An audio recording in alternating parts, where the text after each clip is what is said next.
आज की कहानी एक व्यापारी की नहीं बल्कि उस इंसान की है जिसने अपनी ईमानदारी और अल्लाह पर भरोसे से पूरी दुनिया को सिखाया कि असली कामयाबी सिर्फ मेहनत और सच्चाई से मिलती है।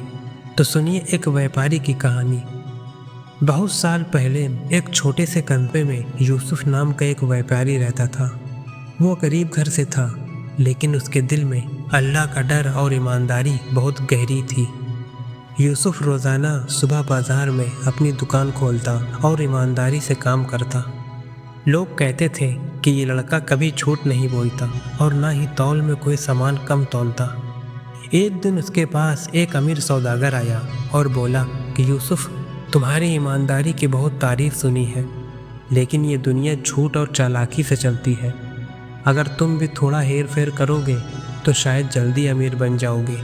तभी यूसुफ मुस्कुराया और जवाब दिया कि भाई, मुझे अमीरी नहीं चाहिए, मुझे वो चीज़ चाहिए जो मौत के बाद काम आए, और वो है अल्लाह की रज़ामंदी।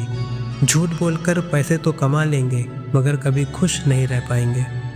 दिन बीतते गए, यूसुफ का कारोबार धीरे धीरे बढ़ता गया।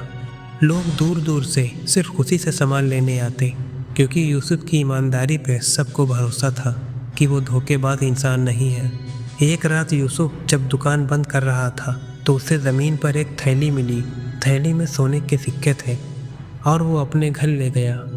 कोई और होता तो चुपचाप रख लेता, लेकिन यूसुफ ने अगली सुबह बाजार में ऐलान किया कि किसी भाई की अमानत गिर गई है और वो आकर ले जाए।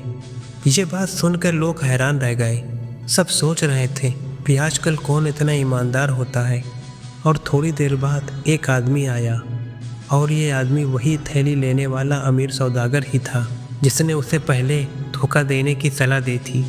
और वो कांपते हुए बोला कि यूसुफ, मैं ही हूँ जिसने कल अपनी थैली खोई थी। आज मुझे समझ में आया कि असली दौलत तो ईमानदारी है, ना कि चालाकी। इस कहानी का सबक ये है कि सच्चा मुसलमान वही है जिस पर लोग अपनी अमानत और जान का भरोसा करें।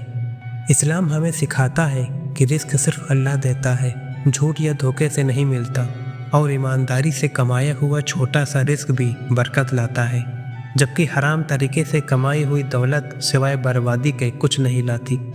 तो दोस्तों, अगर आप चाहते हैं आपके रिस्क और ज़िंदगी में बरकत हो तो हमेशा ईमानदारी और सच्चाई को पकड़ के रखिए। यही इस्लाम की असली तालीम है।